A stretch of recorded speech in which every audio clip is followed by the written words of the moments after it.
Hey, it's Junkman from VintageRock.com. We're at NAMM 2016, and to my left, you've seen this man on stage with the Rolling Stones, amongst other people, and I've got Bernard Fowler right here with me. Welcome to NAMM 2016. Thank you. Good to be here. Man, what brings you down in Anaheim, California, in the middle of the morning for a rock musician who's in the midst of rehearsals with the Rolling Stones? The same thing that brings everybody here.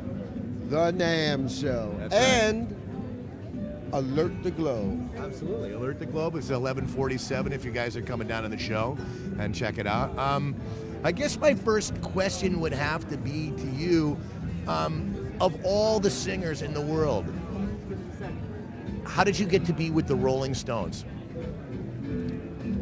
It's kind of a long story, but I'll shorten it a bit. The Reader's Digest version. I was right? yes, I was singing for Herbie Hancock, and the producer that produced Herbie Hancock's Future Shock record called me and asked me to come to London. I flew to London. He took me to a house. I walked in a room, and there was Jagger sitting on the floor, and he said to Jagger, he said, "Mick, this is Bernard Fowler. This is the guy I've been telling you about." Mick invited me on the floor. He was strumming, I was humming, and here I am. That was it. He said, "That's my guy then." Here I am. My worst Mick Jagger impersonator.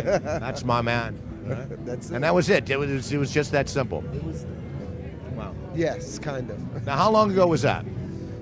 Woo, that's almost 30 years ago. Wow. That says a lot, you know? I mean, being on stage with the Rolling Stones, I mean, obviously you've been singing all your life. You've been doing played with how many people? Herbie Hancock's no slouch either. I mean, Yeah. tell us some of the people you've sang with.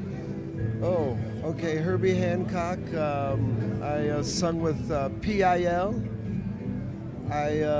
Public Image Limited. Public Image Limited. I sang with Motorhead. Wow.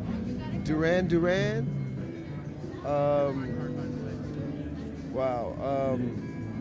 Philip Glass, Ryuichi Sakamoto, Rolling Stones, of course. So pretty big spectrum of music styles, Yeah, you know. I can't even remember. I can't even remember. I can imagine what it would be like to sing with Motorhead outside. You got Lemmy. What were you able to add to a Motorhead song? Well, I doubled all Lemmy's lead vocals for the Orgasmatron album. No kidding. Yeah. Wow. That says a lot right there. That's pretty impressive, man. I mean, if you could do something like that and just kind of. It's funny. When I did that session, he wasn't there. And years later, I was at the club, the Mint. I was at the Mint, and someone introduced me to him, and I think I was going up to the Rainbow, and he asked me for a ride. That would be where you would be going, I would imagine. We got in my car, we're driving, we're talking, and I looked at him and I said to him, I said, "Lemmy, I'm the guy that doubled your leads on Orgasmatron." And he's, "That was you?" That was you. And he kept looking at me the whole ride. He kept looking at me. I said, "I don't believe that's you." And I did another thing. I did something similar for Ozzy Osbourne. And somebody asked him, "Well, who's Ozzy?" Ozzy got sick at the session, so he had to leave. And so I think Moby was producing, and engineer friend Jason Casaro. Jason actually called me. I got to the studio and he's like, "Bernard, I need you to double all of Ozzy's vocals." And I did. And somebody told me that they were talking to him and they asked him about it, and he said, "Well, who did that for you?" And Ozzy says, "I don't know, but they told me it's some big black guy. Some big black guy doubled my vocals for this thing." Sounds like Ozzy. That would be perfect, You mentioned before that you guys are in the midst of rehearsals. Alice Cooper. Oh, Alice Cooper as well. So I'm sing last night, as a matter of fact. Did you? At one of the parties over here up the street, which was great, the Delve, man, Texas sweet party. man. You mentioned that you're in the process of rehearsals for the Stones' 50th anniversary tour. Can you kind of take us through what that would involve. Like, you know, a typical day, like, okay, we're rehearsing for the Stones. Do you do, like, you knock off a couple of different songs per day, or is it just you basically focus? And what is it like to walk into a studio, you know, with the Stones? We probably go through about 20 songs a day. Okay. A lot of, you know, there are the songs that you absolutely have to do. Right. You know, the Satisfactions, the Brown Sugars. Right. And then there's the songs that, you know, that may change night to night. Right. But a typical day is, you know, it starts, you know, between 2 and 3 o'clock. You get there, you go through notes, and I start asking, hey, does anybody know what's on the menu? I'm just asking just in case somebody knows, but the menu is really not set until Mick and Keith gets there. They get the final, say so. They go through the songs. Okay, we'll try this, and we sit there and do it. So basically, when you're hitting the tour, do you have basically about maybe 60 songs on hand that you could play any given night? Something like that, yeah. Okay. All right. Yeah, and I would say anywhere between 2 and 3 songs may change night to night, unless, you know, they want to add a few more. In terms of your vocals, do you got a couple of favorites? Do I have a couple of favorites? That you just love singing every single night. Obviously, you're having fun with any given song you got, but is there any that stand out, and why? Wow, that's a good question. Well, thank you very much. There's so many songs, you know. That's what I'm saying. That's a big catalog. Yeah. Well, if you could pick out like a couple, just and why, you know, why you love them so much. Okay. For you. For me, Wild Horses is just a great song. Start Me Up, the way Charlie changes the beat at the beginning of that record floors me every time. Yep. Every time I hear it, I say, ooh. I just want to I want to start it again just to hear Charlie play that.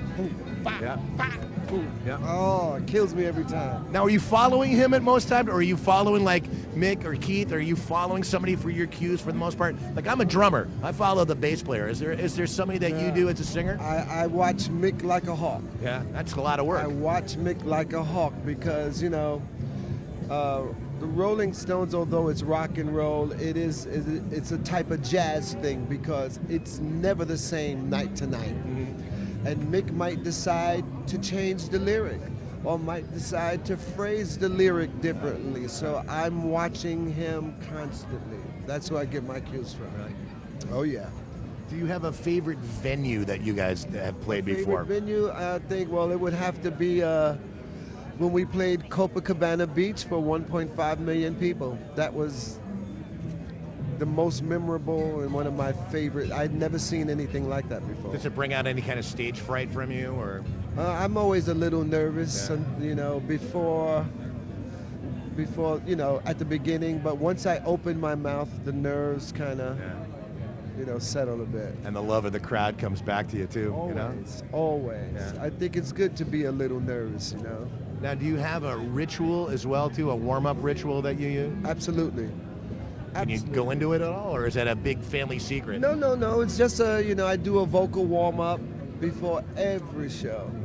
You know, a lot of water, no alcohol, no nothing.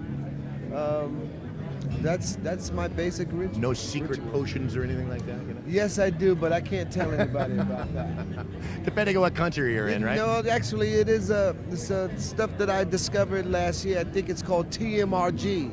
Okay. It's you know, it's a throat elixir made from.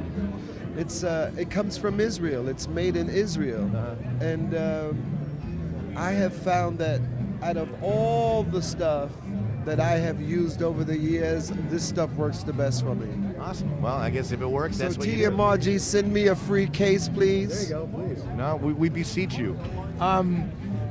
Any kind of advice that the guys from the Stones that have stuck with giving you that has really stuck with you? I mean, obviously you're dealing with them all the time. You've been dealing with them for so many years. Has there been anything that they've actually said to you in terms of advice in your professional career that you've taken to heart above and beyond than anything that they've said? No, I just follow their lead. Yeah. I just look at them and look how they work and look how hard they work, and that's without them knowing it, that's their advice to me, is to work hard. And they work hard. Mick Jagger is the hardest working man in show business. Yep. He is now and will be for a long time to come. He outperforms people a third his age. That's absolutely no true. joke. Yeah, and you know what? And that says everything too. He trains like a boxer before each tour. Do you have to do the same, something similar for that? I do my own training. You know, he's got his trainer. I do my own thing. You know, before a tour, you know, you want to be healthy. You know, the last thing you want to do is get sick or not be in shape. You know, if you're not exercising your body and your vocal, and that travel can take a lot out of you, you know. So you really got to be conscious and take care of yourself. Absolutely. Eat good, sleep good, and everything will be all right. Well, I appreciate you talking with us here, Bernard. Thank you very much. Absolutely. Good luck on the Stones tour. And also, I can't leave here without mentioning my new solo record. It's called The Bura. The Bura. That's spelled B-U-R-A. And I've got great people playing. Wadi Wachtel, Shankar, Slash, Sugar Blue, Alvino Bennett, Doug Wimbish, Will Calhoun.